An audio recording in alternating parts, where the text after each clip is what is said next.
Welcome to the Real Estate Jam Session. Today we're going to be talking about your first year in commercial real estate. I've got two incredible guests that are going to walk us through their experience in the industry. Joel Mendoza, Ari Mencias, they're both with Commercial Brokerage International in Los Angeles. Thank you for coming on the show today, guys. Thank you for having us. Thank you. I think I'm going to jump right in, guys. This is what I like to do. I like to just get it started and go. What drew you to being in an independent firm? You want to go first? I mean, for me, I think it's really the accessibility that you have to, in a smaller brokerage, to the principals, to the mentors, and the kind of, as you were saying earlier, that the kind of hands-on approach. I think it's bigger to be a big fish in a small pond than to try and kind of make your name in, with a whole bunch of other names. It's easier to stand out. So between the accessibility, the learning, and I think you could be in either, a small place or a big place, but you need to be able to observe, have people that you can observe and learn from, learn their mindset, how they speak to the clients, how they speak to the landlords, speak to the owners, how they negotiate deals, the talking points, and if you have that access to be able to listen, you can learn everything you need to know. Yeah, I agree. Just so a lot of you know, it really depends on your personality. If you're going to pick a larger firm or an independent firm, if you're a true entrepreneur, you might struggle when you say getting into a large firm because you are put into. I'll use multifamily for examples. You're going to do multifamily. And that's all you're going to do. If you bring in a retail lead or office lead, you're going to have to give it off to somebody else. And so, you're pretty much siloed. And so I think that is, something that entrepreneurs might feel a little bit caged in. And so I could see that's why, because I know both of you, coming from your backgrounds, have been entrepreneurs all your life. So I think if you don't know exactly what you want to do in the industry, in the business, then a smaller brokerage will allow you the flexibility to kind of try different things. Yeah.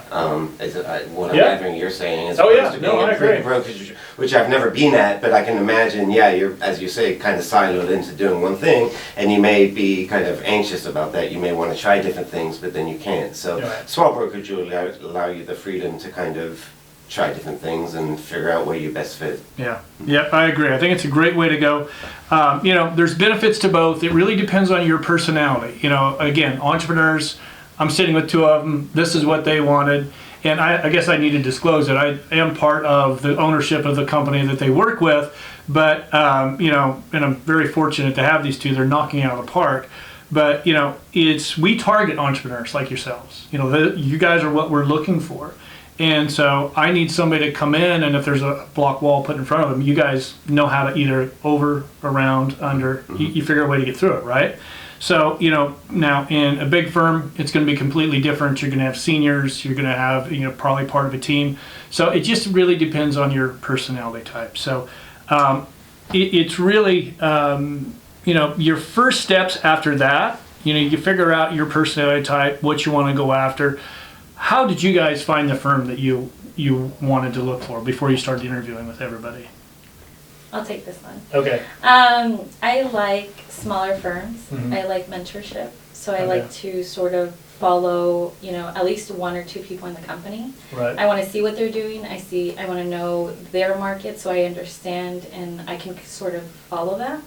In bigger firms, you don't have so many people that you can guide through. There's just so many people in the company that I just can't follow one or two just to see how they got to where they are so I can follow that. Yep. So I picked a smaller firm so I can follow one or two or three people in the company and I can see what they're doing and sort of just follow that. For mentorship, what was the other question? It was just what was your main decision maker in going with a small independent firm? When I walked into my interview at Commercial Brokers International, I saw that there were two mentors, George and yourself. So I really liked the people that you had. It's a smaller company. You have a really good program. You have your YouTube channels. You have the social media going. And I just realized that that's something that I need, that I know that I'm going to have to market myself, and I should just follow that. And other companies are not marketing themselves as much as you are, so that's one thing that I just said, I want to do that. I know that I'll grow. I think there's a real opportunity right now to become a commercial broker, because a lot of the people that have been in the business, over the last few years, they've had their referrals. They're doing what they used to always do, but due to the pandemic, there's people of all these new platforms have come up. I mean, I can't tell you the number of people I've met on Clubhouse, and I've gotten really bad at it right now, to be honest with you. But when it first came out and I was on it fairly regularly, I made great connections with brokers around the country. And so I'm kind of parlaying that into LinkedIn, Twitter, Instagram, making sure that it's something that I get to know these people, because when they run into somebody, they're going to send me I'll work a referral deal with them. But I also think that if you are getting started, it's really a good time that you can go out and you can market yourself. Because like I was saying, these people have been in the business a while. They're just living off the referrals. Mm-hmm. They're living off, they're probably doing some cold calling. Mm-hmm. But if you're doing your block program, you're doing your TikToks. Yeah, your TikToks. If you can do the TikToks, I still can't dance. I wish I could, but I can't. I use it, but I don't use it right. And it's emails, Instagram. You need to be doing it all. And we'll get into that next, is why I'm kind of backtracking here. But you need to be doing it, and you can take over a market. So if you're going into, I'm going to give you an example. So if you're multifamily in West LA, and you want to become the #1 multifamily broker in West LA, then you need to be putting out content at least twice a week about that marketplace. I would say you want to do at least, do you guys do twice a week mostly? Yeah. You agree? Market. Yeah. So you want to put content out at least twice a week, market updates. Again, West LA, multifamily, number of properties on the market, average time on market, what they sold for, average size of properties, that kind of data will draw people to you. Always make sure you're bringing value to everything that you're doing.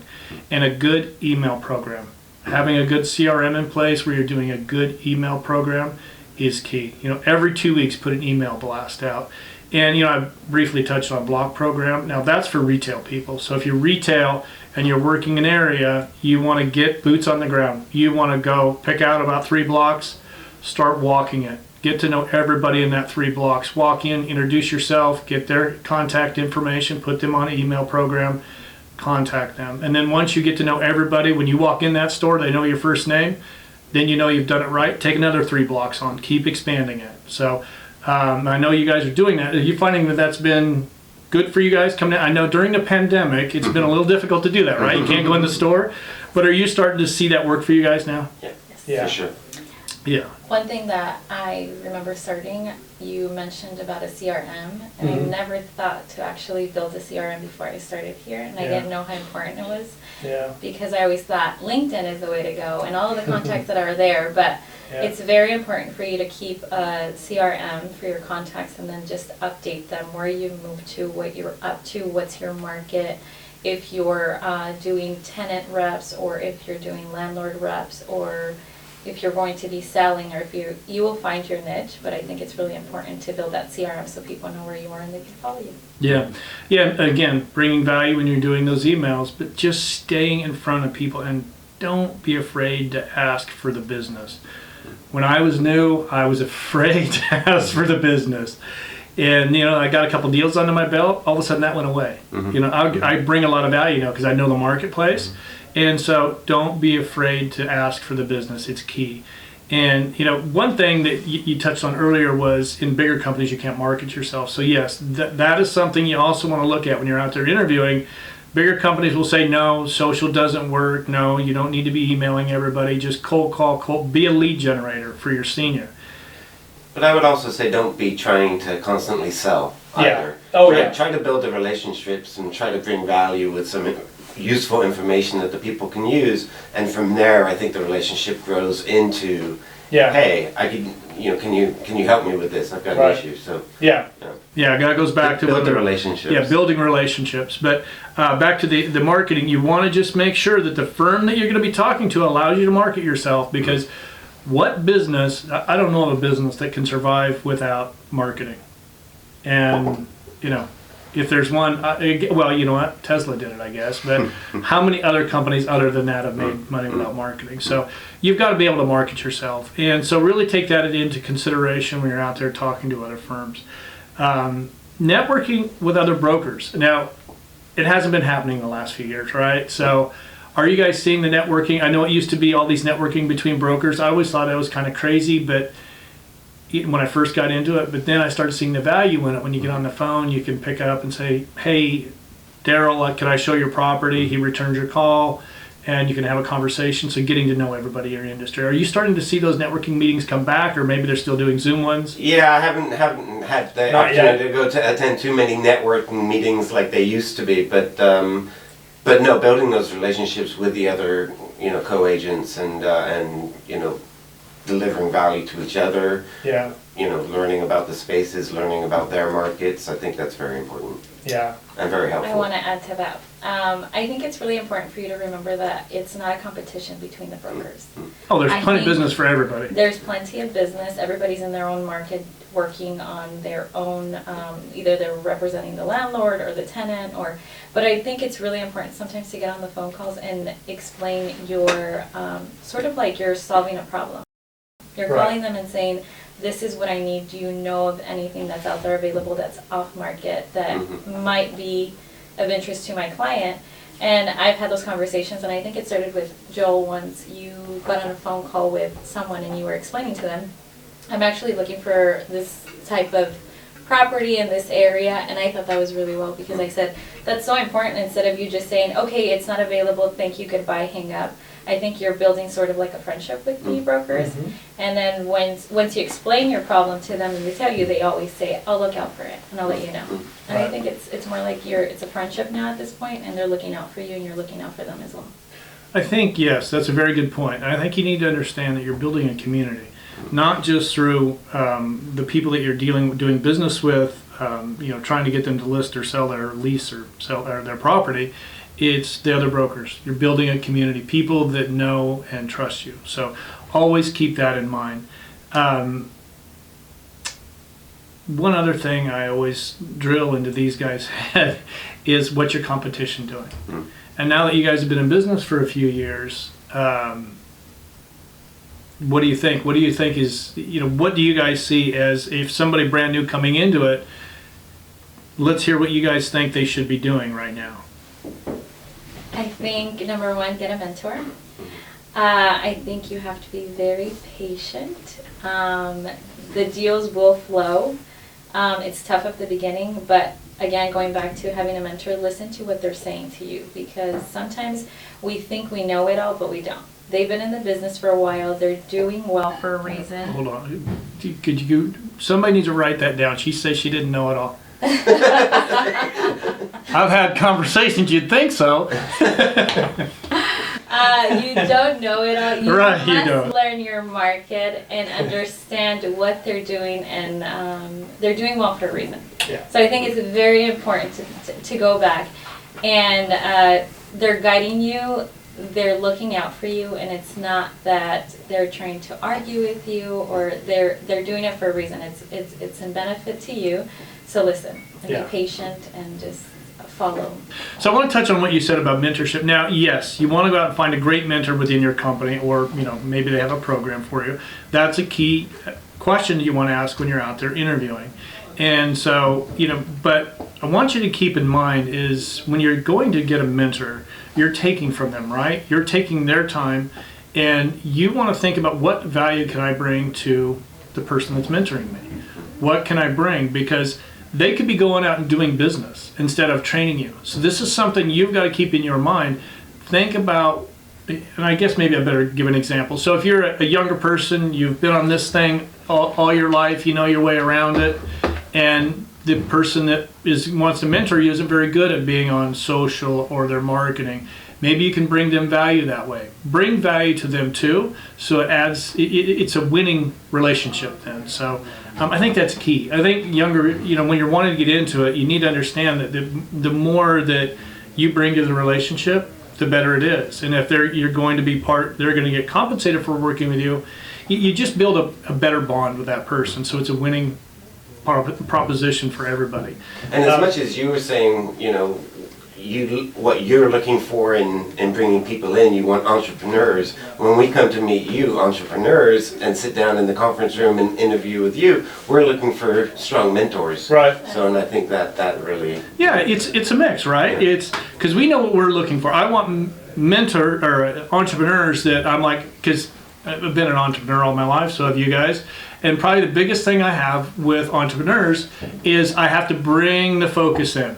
The bringing the focus in, because we all want to do everything, right? Mm-hmm. We all want to do it all. So my job as somebody that's mentoring is to bring that focus in to where they can truly be successful. Because what I like to remember what my dad said: a master of nothing, A jack of all trades, a master of nothing. Yeah, that's exactly it. Thanks, Dad. And so the focus for me is when I work with these guys is I bring them into, let's say again, multifamily West LA. I really focus on that. But we do training Mondays, Tuesdays, and Thursdays at 8:30 in the morning, and for an hour. But we're not just teaching them multifamily. We're teaching them office leasing, retail leasing, evaluations, industrial, all of it, so they can be well-rounded. Because there's nothing worse than being out at a meeting, and I'm sure this has happened to you guys already. And you're doing retail, and you go through doing office and retail, and somebody says, "Hey, I want a multifamily deal or a light industrial deal," and you can't do it. We want them to be able to do it. That's why we train the way we do, because you get to be a well-rounded individual. They make more money. The company makes more money. I mean, I do not hesitate if a lead comes in and it's a multifamily deal, and we do it the way, if a lead comes in, we give it to the person that's in the office. And so we're very, unless it's a specific deal, like a restaurant deal, we have one restaurant guy because nobody else really wants to deal with it, right? So we're very particular about it, but being well-rounded is key in this industry. Now, goals. Having a broad overview. You want a broad overview, a focus with a broad overview. So, and always go to your senior and ask questions. Don't say something you don't know is true, because mediation. Have either of you been through mediation?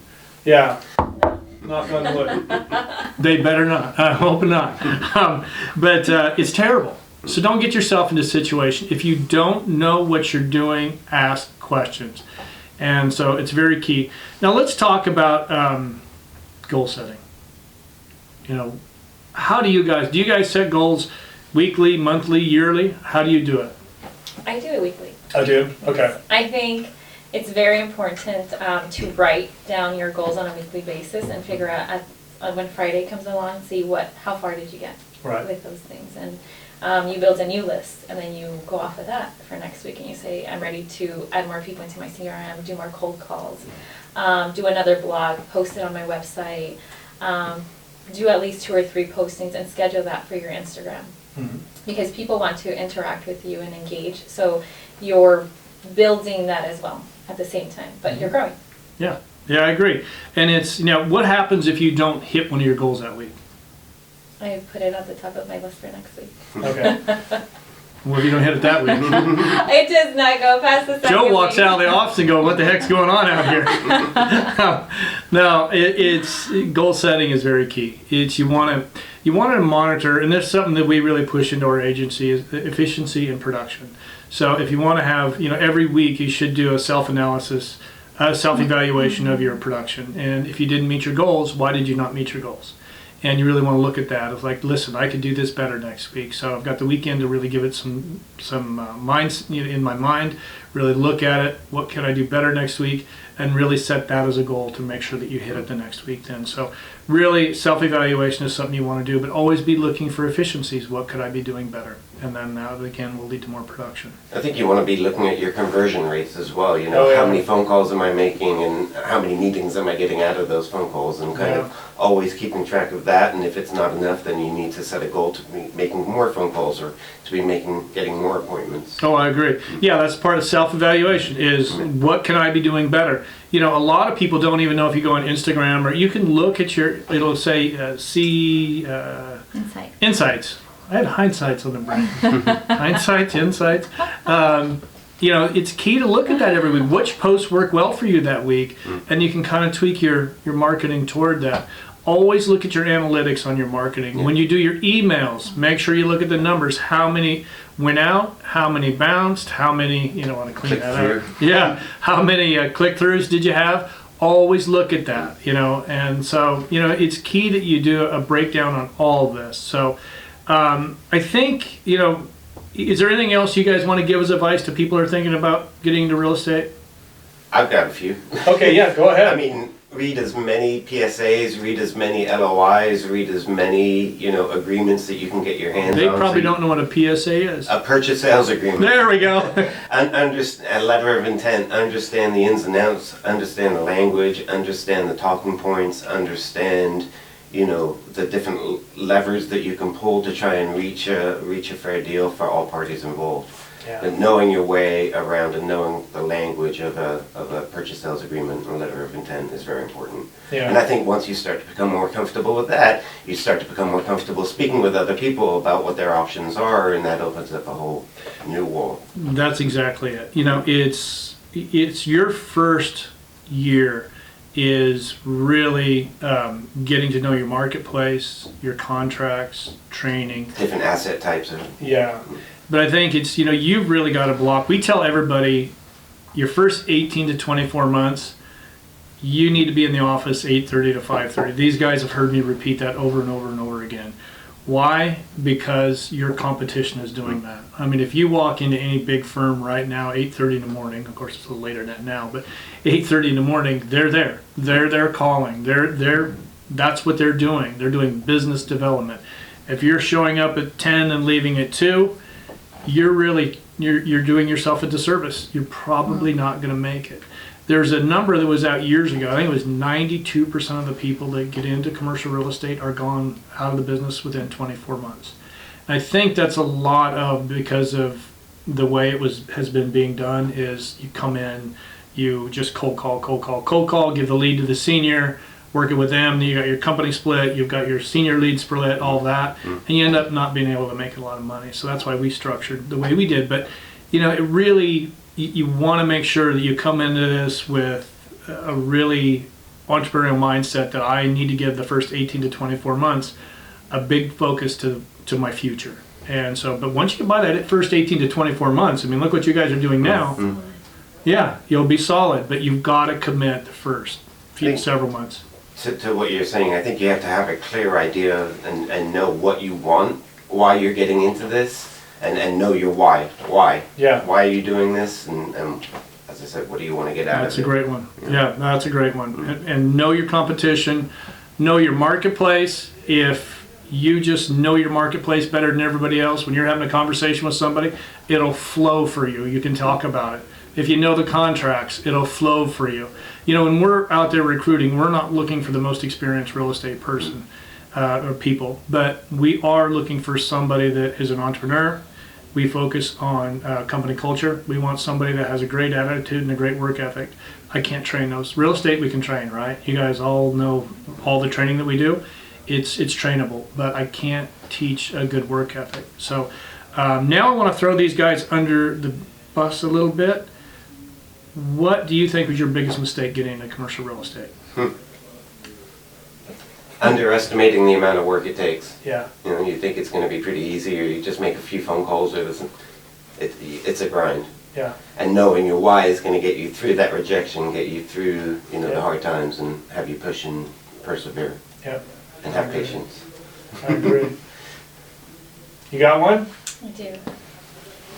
The worst part is the rejection, I think, but I love that because it's taught me to negotiate a little bit more or be patient with it or try to give them a call again and build a relationship with the people who neglected or rejected or, you know, because then that, when I call them back again and I start talking to them again or I offer them a building or something that I have, when I get back on the call with them, they respect that. Right. Because I did it again and I tried it again. So once you try it over and over and over again, I think that, and not knowing that from the beginning. Yeah, rejection's hard. Rejection, and I think people do not have patience for that.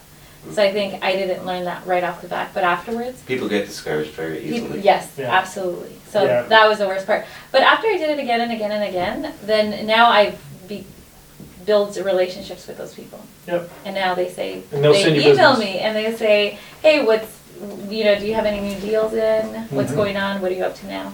Yeah. I would say two other really important lessons that I learned are follow up. Yes. Yeah. Always Very follow up God, with people. yes. Always follow up. And do what you say you're going to do. If you tell someone you're going to do something, do it. Yeah, when I got it, being in this business, you'll see a lot of brokers that we don't even get return phone calls from people sometimes, from other brokers. And so, I mean, we get it when we're cold calling, people don't call back, but a lot of brokers do not call back. And don't be that person. Pick up the phone. You're not helping build your network by not calling back. You want to call everybody back. I know it can be a grind, but you need to structure your day to where, 8:30 to 10 or 11, I'm cold calling, 11 to noon, returning calls, 1 to 3, back to cold calling or warm calling, and then returning calls again. And, but there's one thing that we really haven't touched on is business development. Your first year, I think it's safe to say 95% of your day should be business development. Do you think? Absolutely. Yeah, until you really get business coming in. Business development, business development, business development. Asking for the business. Just make sure you're working all of your marketing as best you can. With Joel's, I like to add one thing. Okay. Time does kill deals. Yes, and it that's does. very important. I try to get back to my emails and respond to people or call back or say I will follow up with an email. I've seen that a handful of times where we did not get back to someone, and on that day it was either leased out and somebody else got an LOI and it went pretty quick and we lost it. So time will kill deals. And Yeah. I think I've heard that multiple times and I didn't believe it until it happened. Yep, it's you want to, and that comes to efficiencies, making sure you've got everything squared away. Organization, you've got to be organized. And you know what's not? It's free to do this, but something that we run into occasionally is, and I heard you the other day getting yelled at by another broker because you already accepted a deal. It doesn't cost you a damn thing to be kind. You can be kind to other people, and people are going to want to work with you because you're being kind. So think about that before you open your mouth. I mean, if it makes you angry, maybe you should hang up the call, say thank you, hang up the call, think about it, and you can give them a call back. But kindness in this business, because you are going to be doing business with these people again. You're going to have to talk to them. All right, now, I think one thing is we're closing this is patience is we need to talk about, because what I see new agents do, they get licensed, they get in a company, somebody calls in, there's 900 square foot deal comes in, they want to work it. And I've lectured you guys on all this. I think working your business backward is the way to go, and I want to get your opinion on this. So what I tell them is work your business backward.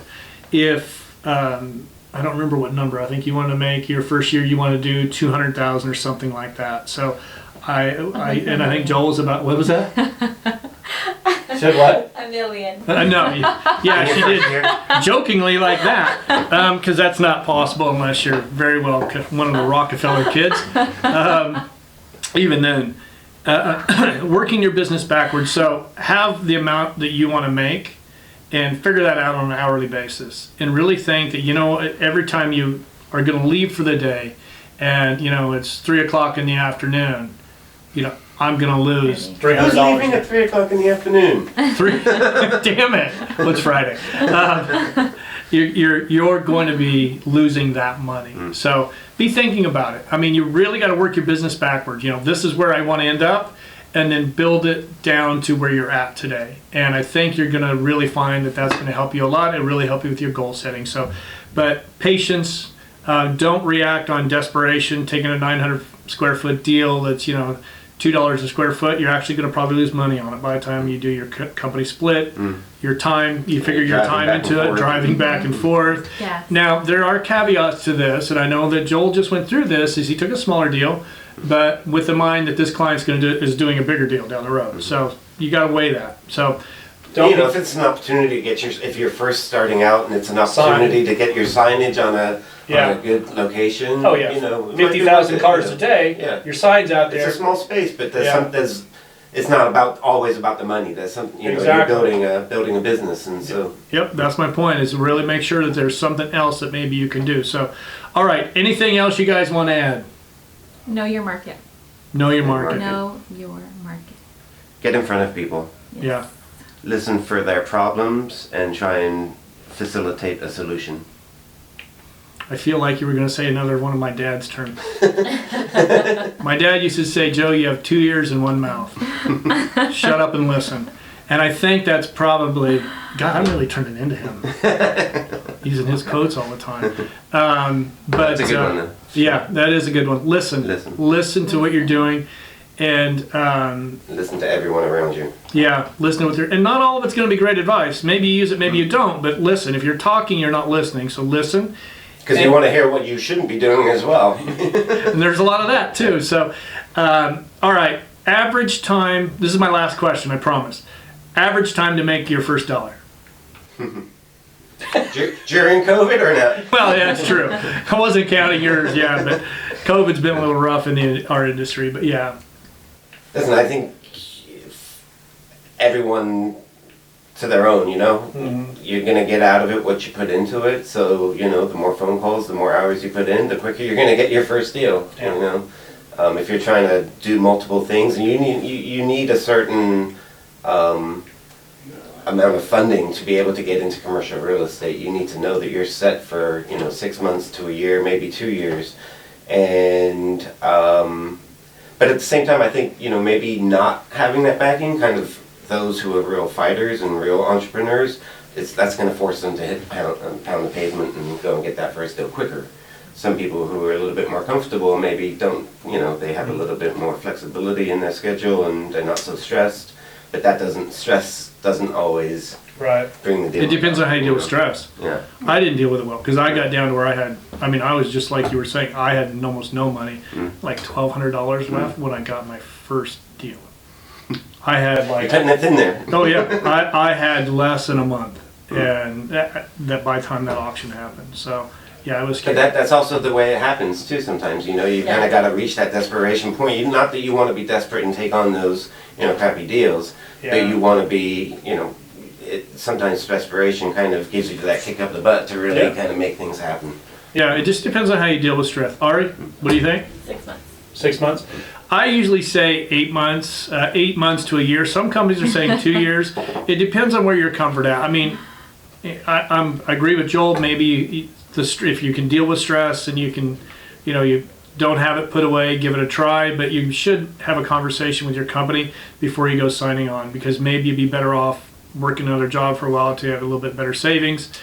That really depends on your personality. It depends on what a deal is as well. Is Right. it just a check? Is it just the money? Or is it getting a listing? Is it being involved Right. in, you know, getting the listing or whatever the case may be? It's not, again, not always about the money. Right. You know, you can, Yeah. Well, yeah, if you're getting into this business for the money, yeah. wrong business. wrong I think we all can agree. And the only reason why I say 6 months is because I know that there's an average between, they say, you know, 6 months to 2 years or 3 months to 2 years.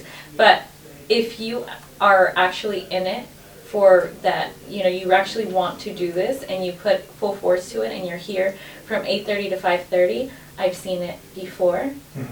And I've talked to a lot of people about this.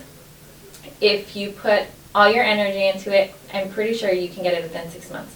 But if you're in and you're saying, you know what, I got desperate, I am not patient for this, and I'm going to work part-time, and I'm going to do this, it's going to take 2 years. Oh yeah. But I do know that if you put all your work and energy to this, you can do one in 6 months. I really do. Okay. I believe it, and I've seen it. I would also say the deal cycle is so long in commercial real estate Sure. that, you know, it may be 6 months before you make your first deal, but it may be another 6 months Yes, before you get paid on absolutely to it. get paid. You know, But so, deals, yeah. yes, absolutely. Yeah, we've got a deal that's been Patience. done. For We're over 2 years. Yeah. Over 2 years. We've been waiting. You know, it's not done yet. So, cannabis deal, which. Anyway, all right, guys. Thank you very much. This is great information. I'm going to put Joel and Ari's contact information down below. If you have any further questions, make sure you reach out to them. They're a wealth of knowledge for you guys. They're happy to answer your questions. Or if you have any real estate deals, you want to talk to them as well. And thank you for tuning in today. I hope we answered all of your questions. And if you haven't been to the channel yet and subscribed, make sure you do that, and make sure you like this video. Thank you, guys. Thank you. Thank you.